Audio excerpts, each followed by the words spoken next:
In the last segment, we defined authenticated encryption, but I didn't really show you why authenticated encryption is the right notion of security. In this segment, I want to show you that authenticated encryption, in fact, is a very natural notion of security, and I'll do it by showing you that it defends against a very powerful attack called a chosen ciphertext attack. So in fact, we already saw a number of examples of a chosen ciphertext attack. So imagine the adversary has some ciphertext seed that it wants to decrypt. And what it can do is, for example, fool the decryption server into decrypting some ciphertext, but not actually a ciphertext seed. So we already saw some examples of that. If you remember in the first segment, we looked at an adversary that can submit arbitrary ciphertext, and if the plaintext happened to start with destination equals 25, then the adversary is actually given the plaintext in the clear. So that's an example of an adversary that can obtain the decryption of certain ciphertexts, but not all ciphertexts. Another example we saw is an adversary that can learn something about the plaintext by submitting ciphertexts to the decryptor. So we had this example where the adversary submits encrypted TCP/IP packets to the decryption server, and if the decryption server sends back an ACK, the adversary learns that the decrypted plaintext had a valid checksum, and otherwise the decrypted plaintext didn't have a valid checksum. So this is again an example of a chosen ciphertext attack where the attacker submits ciphertext and learns something about the decryption of that ciphertext. So to address this type of threat, we're going to define a very general notion of security called chosen ciphertext security. So here we're going to give the adversary a lot of power. Okay, so he can do both chosen plaintext attack and a chosen ciphertext attack. In other words, he can obtain the encryption of arbitrary messages of his choice, and he can decrypt any ciphertext of his choice other than some challenged ciphertext.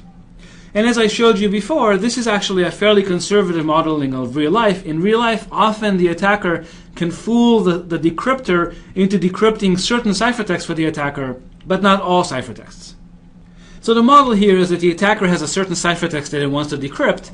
It can interact with the decryptor by issuing these chosen ciphertext queries to the decryptor, namely to decrypt various ciphertext other than the challenged ciphertext. And then the adversary's goal is to break semantic security of the challenged ciphertext.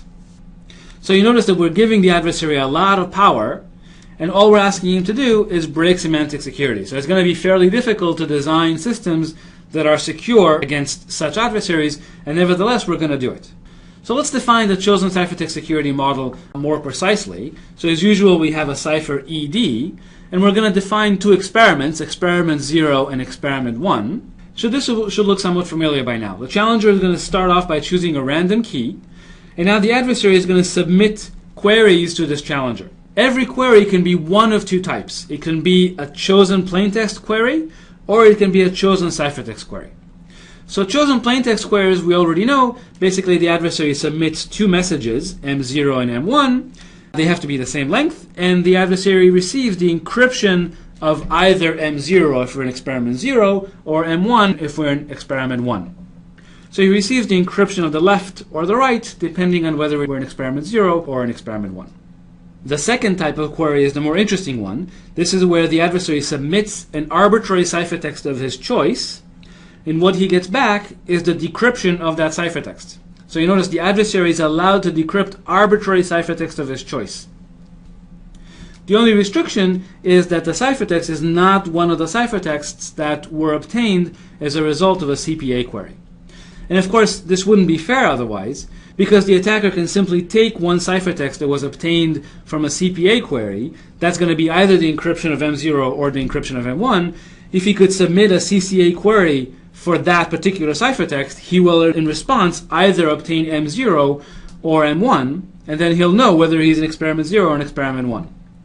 So this wouldn't be fair, so we say that these CPA ciphertexts that he received are the challenged ciphertexts, and he's allowed to decrypt any ciphertext of his choice other than these challenged ciphertexts. And as usual, his goal is to determine whether he's in experiment 0 or in experiment 1.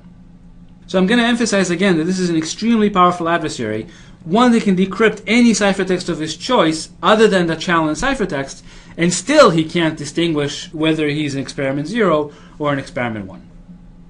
So as usual, we say that the cipher is CCA secure, chosen ciphertext secure, if the adversary behaves the same in experiment 0 as it does in experiment 1, namely cannot distinguish the two experiments.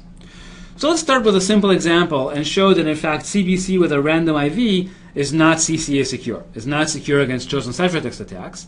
So let's see why that's the case. So what the adversary is going to start by doing, he's going to simply submit two distinct messages, M0 and M1, and let's just pretend that these messages are one block messages. And what he's going to get back is the CBC encryption of either M0 or M1. You notice the ciphertext only has one block because the plaintexts were only one block long. Now what is the attacker going to do? Well, he's going to modify the ciphertext C that he was given into C prime simply by changing the IV. Okay, so he just takes the IV and XORs it with 1. That's it. This gives a new ciphertext, C prime, which is different from C, and as a result, it's perfectly valid for the adversary to submit C prime as a chosen ciphertext query.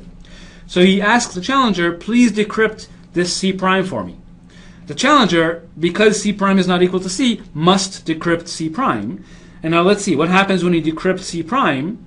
Well, what's the decryption of C prime? Let me ask you. So you probably remember from the first segment that if we XOR the IV by 1, that simply XORs the plaintext by 1. So now the adversary received M0 XOR 1 or M1 XOR 1, and now he can perfectly tell whether he's in experiment 0 or in experiment 1. So the advantage of this adversary is basically 1, because he can very easily tell which experiment he's in, and as a result he can win the chosen ciphertext security game. So if you think about it for a second, you'll see that this attack game exactly captured the first active attack that we saw, where the adversary slightly changed the ciphertext that he was given, and then he got the decryptor to decrypt it for him, and therefore he was able to eavesdrop on messages that were not intended for the adversary. So I want to emphasize again that this chosen ciphertext game really does come up in real life, where the adversary can submit ciphertext to the decryptor, and the decryptor can reveal information about the plaintext, or can give the plaintext outright to the adversary for certain ciphertext, but not others. So this is a very natural notion of security, and the question is, how do we design crypto systems that are CCA secure? So I claim that this authenticated encryption notion that we defined before actually implies chosen ciphertext security, and this is why authenticated encryption is such a natural concept. Okay, so the theorem basically says, well, if you give me a cipher that provides authenticated encryption, the cipher can withstand chosen ciphertext attacks. And more precisely, the theorem says the following: if we have an adversary that issues Q queries, in other words, at most Q CPA queries and Q chosen ciphertext queries, then there are two efficient adversaries, B1 and B2, that satisfy this inequality here. So since the scheme has authenticated encryption, we know that this quantity is negligible because it's CPA secure, and we know that this quantity is negligible because the encryption scheme has ciphertext integrity. And as a result, since both terms are negligible, we know that adversary's advantage in winning the CCA game is also negligible. So let's prove this theorem. It's actually a very simple theorem to prove. And so let's just do it as proof by pictures. Okay, so here we have two copies of the CCA game. So this would be experiment 0, and the bottom one is experiment 1. You can see the adversary is issuing CPA queries, and he's issuing CCA queries, and at the end he outputs, a certain guess B, let's call it B prime, and our goal is to show that this B prime is indistinguishable in both cases. In other words, the probability that B prime is equal to 1 in the top game is the same as the probability that B prime is equal to 1 in the bottom game. Okay, so the way we're going to do it is the following.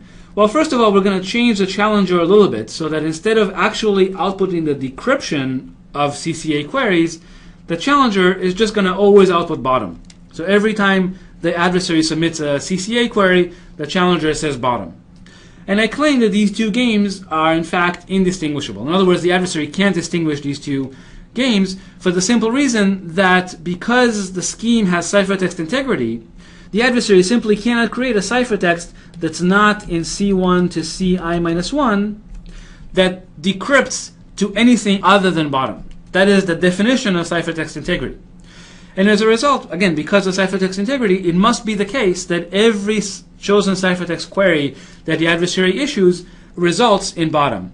If the adversary, in fact, could distinguish between the left game and the right game, that would mean that at some point he issued a query that decrypted to something other than bottom, and that we could use to then break ciphertext integrity of the scheme. And since the scheme has ciphertext integrity, these left and right games are indistinguishable. Okay, so that's kind of a cute argument that shows that it's very easy to respond to chosen ciphertext queries when you have ciphertext integrity. And the same thing exactly applies on the bottom, where we can simply replace the chosen ciphertext responses by just always saying bottom. Okay, very good. But now, since the chosen ciphertext queries always respond in the same way, they're not giving the adversary any information. The adversary always knows that we're always going to just respond with bottom. So we might as well just remove these queries because they don't contribute any information to the adversary. But now, once we remove these queries, the resulting game should look fairly familiar. The top right game and the top bottom game are basically the two games that come up in the definition of CPA security. And as a result, because the scheme is CPA secure, we know that the adversary can't distinguish the top from the bottom. And so now, by this chain of reasoning, we've proven that all these games are equivalent, and in particular, the original two games that we started with are also equivalent, and therefore, the adversary can't distinguish the top left from the bottom left, and therefore, the scheme is CCA secure. So this gives you the intuition as to why authenticated encryption is such a cool concept, because primarily it implies security against chosen ciphertext attacks. Okay, so as we said, authenticated encryption ensures confidentiality, even if the adversary can decrypt a subset of the ciphertext. And more generally, even if he can mount a general chosen ciphertext attack, he still is not going to be able to break semantic security of the system. However, it is important to remember the two limitations. First of all, it does not prevent replay attacks on its own. We're going to have to do something in addition to defend against replay attacks. We're going to see several examples where if the decryption engine reveals more information about why a ciphertext is rejected, it doesn't just output bottom, but it actually outputs more information, say by timing attacks, and that explains why the ciphertext is rejected, then in fact that can completely destroy security of the authenticated encryption system. So we'll see some cute attacks like this in a later segment. Okay, so in the next segment we're going to turn to constructing authenticated encryption systems.